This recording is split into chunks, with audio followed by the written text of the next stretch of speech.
Cambio climático, Paula Balén. El cambio climático, los aspectos científicos y económicos más relevantes.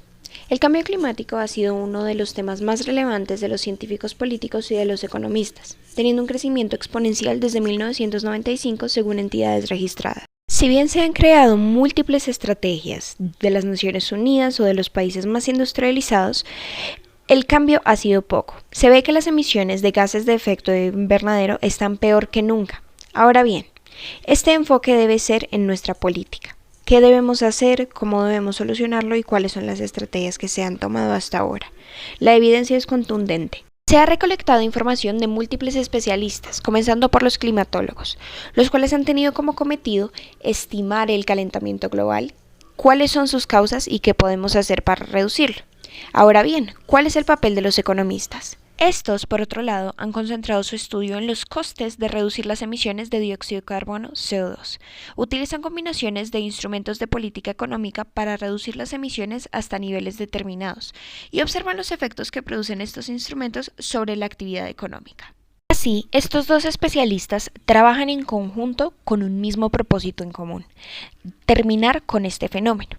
Pero, ¿qué ha demostrado este estudio en conjunto? La respuesta es sorprendente. Se ha encontrado que durante las últimas décadas ha existido evidencia de que son las actividades humanas las que están impulsando las contracciones atmosféricas de gases de efecto invernadero sobre la superficie terrestre, produciendo el efecto de calentamiento. Siendo las actividades humanas algo tan común, se demuestra que el mayor impacto sobre los ecosistemas está sucediendo ahora. Cuanto más rápido cambie el clima, mayores serán los riesgos para nuestro planeta. Estos aumentos en la concentración mundial de gases de efecto invernadero han sido comprobados incluso por el IPCC, Panel Intergubernamental de Cambio Climático. Lo cual es no solo malo, ya que tiene consecuencias no solo en lo nacional, sino en lo regional. Ahora bien, ¿qué impacto tendrá esto en nuestra vida? Se han desarrollado múltiples escenarios posibles para medir el efecto del cambio climático en el futuro. Estas varían según el compromiso y cumplimiento en la reducción de las emisiones de GI. Aún así, es difícil predecir cuál será el impacto de todo esto para el desarrollo humano. Si bien el IPCC ha concluido que es muy probable que todas estas regiones sufran de efectos económicos negativos, pero específicamente se espera que los países en desarrollo experimenten las mayores pérdidas porcentuales. Las sociedades más vulnerables serán aquellas cuyas economías estén estrechamente vinculadas a recursos sensibles a los aspectos del clima y en las zonas de rápida urbanización, donde el crecimiento de la población ya impone fuertes exigencias a estos recursos limitados. Teniendo en cuenta que ya son numerosos los países y regiones que han puesto en marcha políticas reductoras de emisiones. Ahora bien, centrémonos en hacer un breve glosario sobre cuáles son estos fenómenos. Comenzando por el cambio climático, el cual es un cambio en el clima que es atribuido a la directa o indirecta actividad humana que altera la composición de la atmósfera global. Los gases de invernadero, que son aquellos componentes gaseosos de la atmósfera, tanto naturales como antropogénicos, que absorben y remiten radiación infrarroja. Ahora, el efecto invernadero natural, el cual es la fuente energética elemental que influye en el clima, o sea, la radiación solar. Forzamiento radioactivo. Ocurre cuando se produce una variación en la radiación neta media, originada por un cambio en la radiación solar o en la infrarroja. Pero, ¿qué podemos hacer para combatir estos múltiples fenómenos?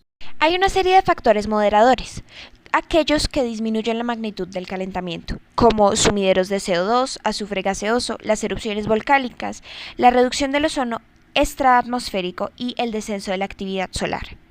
No por ser confundidos con los factores de amplificación, o sea, los realimentadores de este fenómeno, como la realimentación del vapor de agua, la realimentación de la nieve y el hielo, la realimentación del océano y la realimentación de las nubes, la cual se ve reflejada en nubes altas, nubes bajas o el efecto global.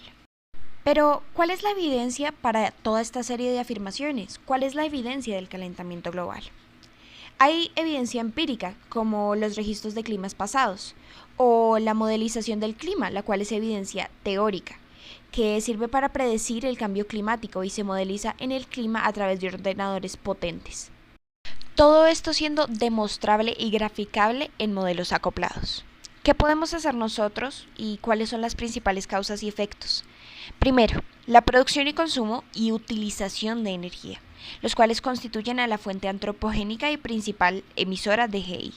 La combustión del carbón, del petróleo o del gas natural, la tala de los bosques, la expansión de la agricultura, la extracción, origen de los combustibles fósiles, el sector industrial o los sectores comerciales y residenciales, el sector del transporte también.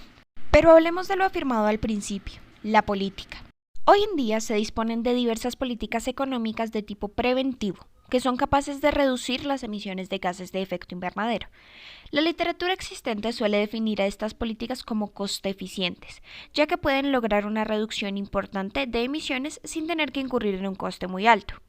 Teniendo enfoques como la educación y la concientización de los ciudadanos, que favorecen el consumo eficiente de la energía, o incrementar la eficiencia energética, disminuir la producción y consumo de combustibles fósiles, sustituir los combustibles fósiles por otros menos contaminantes, fomentar el cambio tecnológico, etc.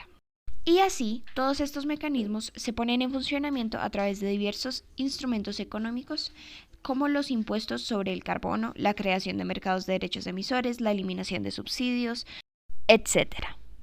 Así pues, la respuesta prudente al cambio climático estaría compuesta por una combinación de políticas económicas de tipo preventivo, que tuvieran la finalidad de conseguir mejoras en la eficiencia energética. Acciones que no solo se justifican por el riesgo que se evita, sino también porque es necesario que tengan un punto de partida efectivo. Esto también puede incurrir en que el desarrollo y la puesta en marcha de las tecnologías energéticas sea más rápida de lo prevista. Por ello, se facilitaría la reducción de los impuestos. Así que, en definitiva, es necesaria la aplicación de una política económica reductora de emisores que implemente de forma gradual todo esto.